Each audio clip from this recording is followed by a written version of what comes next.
मित्रांनो, जिल्ह्यातील शेतकऱ्यांचे अतिवृष्टी व दुष्काळामुळे मोठ्या प्रमाणात नुकसान झालं। त्यातच मित्रांनो, जिल्ह्यातील जे बजाज अलायन्स कंपनी आहे, तर बजाज अलायन्स जनरल इन्शुरन्स कंपनीतर्फे फक्त एका शेतकऱ्याला जवळपास 1,82,000 रुपयांची जी पीक विम्याची रक्कम आहे ती मंजूर करण्यात आलेली आहे। त्याविषयीची सविस्तर माहिती आपण आजच्या व्हिडिओमध्ये क्लिअर करण्याचा प्रयत्न करणार आहोत। तत्पूर्वी जर चॅनलवर नवीन असाल तर चॅनलला सबस्क्राईब करा आणि समोरील जे बेल आयकॉन बटन आहे ते दाबायला विसरू नका। तर नमस्कार मित्रांनो, मी राज श्रीधर, स्वागत आहे कृषी मेनू यूट्यूब चॅनलमध्ये। मित्रांनो, तुम्हाला देखील काही प्रश्न असतील तर डायरेक्टली इंस्टाग्रामला मेसेज करून विचारू शकता। इंस्टाग्राम आयडी डिस्क्रिप्शन बॉक्समध्ये दिलेला आहे। तर मित्रांनो, आपण आज या जिल्ह्याविषयी माहिती घेणार आहोत। शॉर्टकटमध्ये 1 ते 2 मिनिटांमध्ये आपण ही माहिती कव्हर करणार आहोत। तर तो जिल्हा म्हणजे हिंगोली जिल्हा। तर हिंगोली जिल्ह्यातील जे अतिवृष्टीमुळे शेतकऱ्याचं नुकसान झालेलं होतं, तर त्या नुकसानीची भरपाई म्हणून शेतकऱ्याला 1,82,020 रुपयांची जी पीक विम्याची जी नुकसान भरपाई आहे ती मंजूर करण्यात आलेली आहे। तर हिंगोली जिल्ह्यातील शेनगाव तालुक्यातील या शेतकऱ्याला जवळपास नुकसान भरपाई म्हणून 1,82,020 रुपये रक्कम ही मंजूर करण्यात आलेली आहे। 21 ऑक्टोबर 2020 पासून प्रत्यक्ष रक्कम म्हणजे 21 ऑक्टोबर 2020 पासून जे त्याचा पीक विमा या शेतकऱ्याचा रखडलेला होता, तर त्या रखडलेला पीक विमा शेतकऱ्यांनी अनेक पीक विमा जे जिल्ह्याची समिती असते, पीक विमा समिती, त्याच्याकडे वगैरे तक्रार दाखल केली, बरेच प्रयत्न केले आणि त्या प्रयत्नांना यश आलेलं आहे। आणि जवळपास 2020 पासून 9% व्याजदरासह या शेतकऱ्याला 1,82,000 रुपयांची रक्कम ही मंजूर करण्यास ग्राहक मंचातर्फे मंजुरी देण्यात आलेली आहे आणि पीक विमा कंपनीकडून ही रक्कम वसूल करण्यात येणार आहे। त्याचबरोबर मित्रांनो, या शेतकऱ्याला जवळपास जे त्याचा खर्च लागलेला आहे येण्या जाण्याचा किंवा इतर जे खर्च लागलेला आहे, अशी 5,000 ते 6,000 रुपयाची ही वेगळी रक्कम सुद्धा त्या शेतकऱ्यासाठी मंजूर करण्यात आलेली आहे।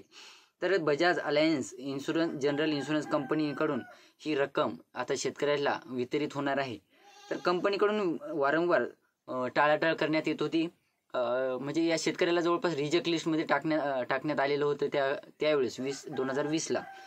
तर 2019 मध्ये शासनाच्या प्रधानमंत्री पीक विमा योजनेअंतर्गत मूग, उडीद, कापूस व सोयाबीन पिकासाठी या शेतकऱ्यांनी पीक विमा उतरवला होता आणि जवळपास हे पीक विमा उतरवल्याच्या नंतर त्याचे जे अतिवृष्टीमुळे शेती पिकांचं नुकसान झालेलं होतं आणि हे नुकसानीचे पंचनामे वगैरे झालेले होते। पंचनामे होऊन सुद्धा त्यांना पीक विमा मिळालेला नव्हता। एकंदरीत बघायचं झालं मित्रांनो, तालुक्यातील इतर देखील शेतकऱ्यांना मोठ्या प्रमाणात नुकसान झालेलं होतं, परंतु इतर शेतकऱ्यांनी ही गोष्ट म्हणजे इतर शेतकऱ्यांनी पीक विमा मिळाला नाही का, ठीक आहे चालते असं एक इग्नोर मारलं समजा त्या गोष्टीला। परंतु या शेतकऱ्यांनी आपले जे हक्काचा पीक विमा आहे तो पीक विमा त्यांनी त्या शेतकऱ्यांनी मिळवून घेतलेला आहे। जवळपास 1,82,000 रुपयांची रक्कम ही 2020 पासून जे 9% व्याजदरासह ही रक्कम त्या शेतकऱ्याला मिळणार आहे।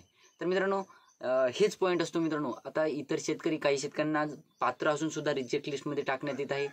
परभणी जिल्ह्यातून बरेच शेतकऱ्यांना हा प्रॉब्लेम आलेला आहे। त्यानंतर मित्रांनो, बरेच इतर जिल्ह्यातील शेतकरी ते लक्ष देत नाहीत।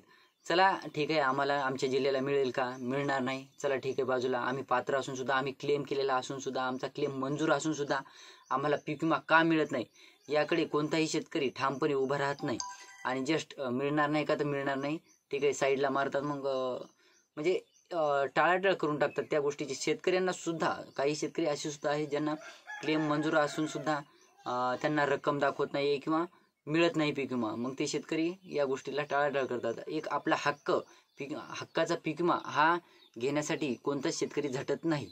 तर या शेतकऱ्यासारखं मित्रांनो, तुमचा हक्काचा पीक विमा जर तुमचा क्लेम मंजूर असून सुद्धा तुम्हाला रक्कम दाखवत नसेल तर तुम्ही तक्रारी वगैरे करायला शिका। कारण मित्रांनो, हक्काचा पीक विमा यावर्षीपासून तर तुम्हाला रक्कम सुद्धा भरावी लागत आहे। तर हक्काचा पीक विमा तुम्ही सोडायला नाही पाहिजे। तर ही होती छोटीशी माहिती मित्रांनो। व्हिडिओ आवडला असेल तर लाईक करा, चॅनलला सबस्क्राईब करा आणि जास्तीत जास्त शेतकऱ्यांपर्यंत पोहोचवण्याचा प्रयत्न। धन्यवाद।